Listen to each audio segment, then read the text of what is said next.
আমার সংক্ষিপ্ত আলোচনা এখানেই শেষ করব, তবে তার আগে বলতে চাই আল্লাহ তাআলা কুরআনুল কারীমে বলেছেন ইন্নামা ইয়াখশাল্লাহা মিন ইবাদিহিল উলামা।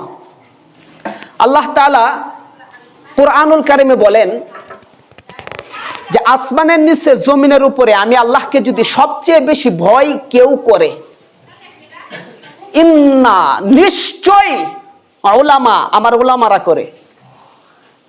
উলামা বুঝছেন তো, আলেম উলামারা। একজন আলেম উলামা যদি সবচেয়ে নিকৃষ্ট হয় সমাজে, অর্থাৎ আমরা সবাই জানি সে একসময় আলেম হয়েছিল, মাদ্রাসায় পড়ছিল, এখন গুনাহগার হয়ে গেছে, জালেম হয়ে গেছে। এরপরও জালেম হওয়ার পরেও তার ভিতরে আল্লাহ তাআলা ভয় যতটুকু না থাকবে, গায়রে আলেম যারা তাদের ভিতরে এর শতভাগের এক ভাগ ভয় আল্লাহ তাআলার নেই। আর আলেম উলামাদের সম্পর্কে আল্লাহ তাআলা কুরআনুল কারীমে বলেছেন ইন্নামা ইয়াখশাল্লাহা মিন ইবাদিহিল উলামা। কোরআন কি মিথ্যা? কথা বলে না, কোরআন মিথ্যা? তাহলে কোরআনে যে আলেম উলামাদের সম্মান মাকাম আল্লাহ তাআলা আকাশচুম্বী করে দিয়েছেন, সেই মাকামে যদি কেউ ধরে টান দিতে চায়, তাহলে সে কি মানুষ না অমানুষ? সে কি মুসলমান না কাফের? সুতরাং অনেক হাদিস আছে, বহু হাদিস আছে, যারা আলেম উলামাদের গীবত করবে, আলেম উলামাদের সাথে বেয়াদবি করবে, তাদের ভিতরে মুসলমানিয়াত থাকে না, মুসলমানিয়াত থাকে না। এজন্য আলেমদেরকে আমরা যেভাবে মসজিদের ভিতরে প্রবেশ করাই সম্মানের সাথে, কোন আলেমকে যদি মসজিদ থেকে বের করতে হয় এরপরও সম্মানের সাথে বের করতে হবে। আলেম উলামাদের আজবত মোহাব্বত যতটুকু প্রয়োজন 100% দেওয়ার চেষ্টা করবেন, কারণ আল্লাহ তাআলা কুরআনে যা বলেছেন তা মিথ্যা হতে পারে না। তা সামাজিক হোক, রাষ্ট্রীয় হোক, পারিবারিক হোক, ব্যক্তিগত হোক, যে বিষয়টা আল্লাহ তাআলা কুরআনে উল্লেখ করেছেন সেটাই আমাদের বাস্তবায়ন করার চেষ্টা থাকতে হবে। যদি বাস্তবায়ন করার চেষ্টা না থাকে তাহলে আমরা অন্যদিকে দাপিত হব। সুতরাং একজন আলেমকে কোনোভাবেই বেইজ্জতি করা যাবে না, একজন হাফেজকে কোনোভাবেই বেইজ্জতি করা যাবে না। যে লোকটার পিছনে আমরা এতদিন ইক্তেদা করেছি, সেই লোকটাকে আজকে সেই লোকটার পিছনে ইক্তেদা না করতে পারি, কিন্তু তাকে আমরা কখনো বেইজ্জতি করতে পারবো না। কারণ একটা ইমামের পিছনে যতদিন ইক্তেদা করি ততদিন যে আমলগুলো আমরা করেছি, এই আমলের সুতার দায়ভার আল্লাহ পাক রব্বুল আলামিন এই ইমামের হাতেই দান করবেন। ইয়াউমা নাদউ কুল্লু উনাসিম বিইমামিহিম। সূরা বনী ইসরাঈল আল্লাহ পাক রব্বুল আলামিন বলেন কিয়ামতের ময়দানে আমি প্রত্যেকটা মানুষের হিসাব নিকাশ নিব তার ইমামের মাধ্যমে। কার মাধ্যমে? ইমামের মাধ্যমে। অর্থাৎ ইমামকে সর্বপ্রথম জিজ্ঞাসাবাদ করা হবে। আর ইমাম যদি সঠিক থাকে, এটার বিশ্লেষণ অনেক দিকে যায়। এটা বিশ্লেষণ যায় আমার মেম্বারের দিকে, আমার মসজিদের ইমামের দিকে, চেয়ারম্যানের দিকে, উপজেলা চেয়ারম্যানের দিকে, জেলা পর্যায়ের আসন সংসদ নেতাদের দিকে, রাষ্ট্রীয় পর্যায়ে যারা আছে প্রধানমন্ত্রী তার দিকেও এটার ইঙ্গিত যায়। এটা বিশ্লেষণ করলে আপনার মাথা গরম হয়ে যাবে। আর কোন ইমাম যদি এটার পুরোপুরি বিশ্লেষণ কোরআনে যা আছে তাই মসজিদে মিম্বারে বসে করে, তাহলে দলীয় ব্যক্তি যারা তারা কোনোদিন এই ইমামের পিছনে নামাজ পড়তো না, কোনোদিন এই ইমামের পিছনে করবো এই ইমামের দরকার নাই, আজকে বিদায় করো। এত কঠোর ভাবে নেতা নেত্রী সম্পর্কে আল্লাহ পাক রব্বুল আলামিন কথা বলেছেন।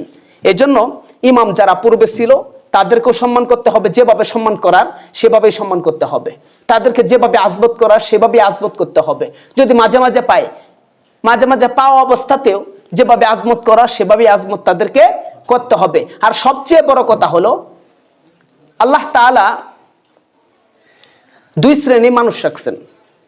এক শ্রেণীর মানুষ হলো প্রাপ্তবয়স্ক। আমার সময় কিন্তু অনেক বেশি হয়ে যাচ্ছে, এরপরও কথাগুলো বলা অত্যন্ত জরুরি, আমি বলার চেষ্টা করতেছি। কারণ জুম্মা ছাড়া তো অন্য কোনো দিন বললে আপনারা কেউ শুনবেন না, সবাই শুনতেও পারবে না।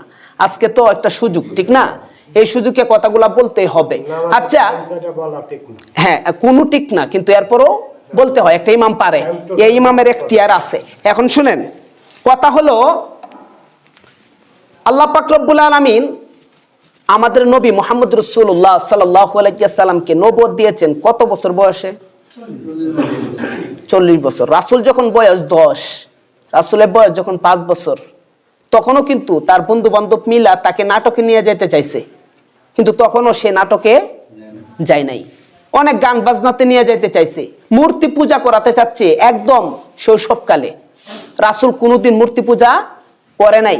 40 জন মানুষের যে শক্তি, পালোয়ান 40 জন ব্যক্তির যে শক্তি, সেই শক্তি একজন নবীকে দিয়ে আল্লাহ তাআলা দুনিয়ায় প্রেরণ করেন।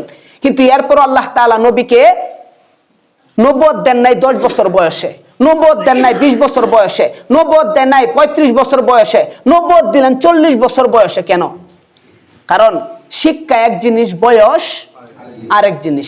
মানুষের বয়স যখন ছোট থাকে তখন তার লেখাপড়া করার মন মানসিকতা, মেধা বেশি থাকে, কিন্তু দুই কথা মানুষকে বুঝায়া বলার মেধা কম থাকে।